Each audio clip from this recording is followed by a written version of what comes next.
Exercice, on va utiliser la division euclidienne pour obtenir des valeurs associées.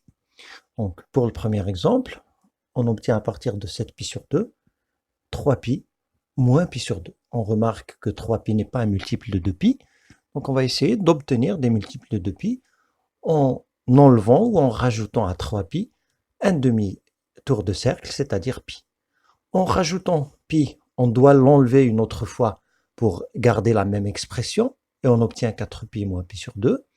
Sinon, si on décide d'enlever π à 3π, il faut le rajouter après à π sur 2, et on obtient cette fois, donc au lieu de 4π, on va obtenir 2π, qui est encore un multiple de 2π, mais cette fois, au lieu de moins π sur 2, on obtient plus 3π sur 2. La différence entre ces deux valeurs, c'est que moins π sur 2 appartient à l'intervalle moins π, comme c'est demandé dans l'exercice, et 3π sur 2 appartient à 0,2π, comme on a fait dans les exercices en classe. Mais il ne faut pas oublier que sur le cercle trigonométrique, ça correspond au même point. C'est-à-dire, en prenant le sens négatif, c'est le point avec moins π sur 2 mesures de radian, et si on prend le sens négatif, on compte 3 quarts de cercle, et on obtient le même point, 3π sur 2. Les deux étant équivalents à 7π sur 2. Pour le deuxième exemple, comme on a une petite valeur, donc 4π sur 3, on n'a pas besoin de faire de division euclidienne, on trace le cercle trigonométrique, on localise les points correspondant au tiers de π, et on essaie de faire le décompte. En faisant le décompte, dans le sens négatif, on compte 4 fois π sur 3, et dans le sens positif, on compte 2 fois π sur 3, donc c'est équivalent au même point, et cette fois, on n'a pas besoin d'avoir de valeur, puisque 2π sur 3 appartient en même temps à l'intervalle moins π et à l'intervalle 0,2π.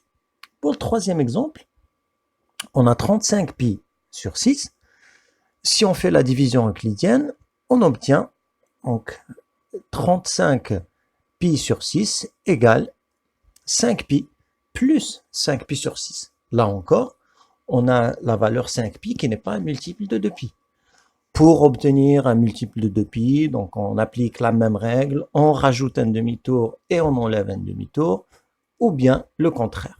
En choisissant la première option, on va obtenir 6π moins π sur 6, et en choisissant la deuxième option, on va obtenir 4π plus, alors en faisant la deuxième option, on va obtenir 4π plus 11π sur 6. 4π plus 11π sur 6.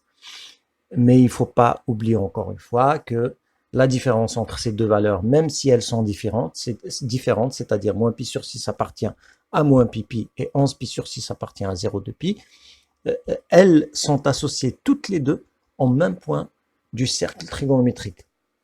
En faisant le schéma, en comptant dans le sens négatif, on va compter une fois π sur 6, et dans le sens positif, on va faire presque un tour complet, et on revient au même point, 11π sur 6. Et les deux sont équivalents à 35π sur 6. On peut écrire une phrase du type les réels 35π sur 6, moins π sur 6 et 11π sur 6 sont associés au même point du cercle trigonométrique M, et en le localisant, on peut par exemple déduire la valeur du cosinus et du sinus de 35π sur 6. Dans le cas présent, ça serait cosinus égale racine 3 sur 2 et sinus égale moins 1 sur 2. Pour le quatrième exemple, on a moins 21π sur 4 et on obtient donc moins 6π qui est un multiple de 2π plus 3π sur 4 avec 3π sur 4 appartient encore une fois aux deux intervalles, donc on n'a pas besoin d'avoir les deux options. Et pour le cinquième exemple, 202π sur 3, on va obtenir 68π moins 2π sur 3, ou bien 66π plus 4π sur 3. La première valeur, moins 2π sur 3, appartient à l'intervalle moins π, et 4π sur 3 appartient à l'intervalle 0,2π.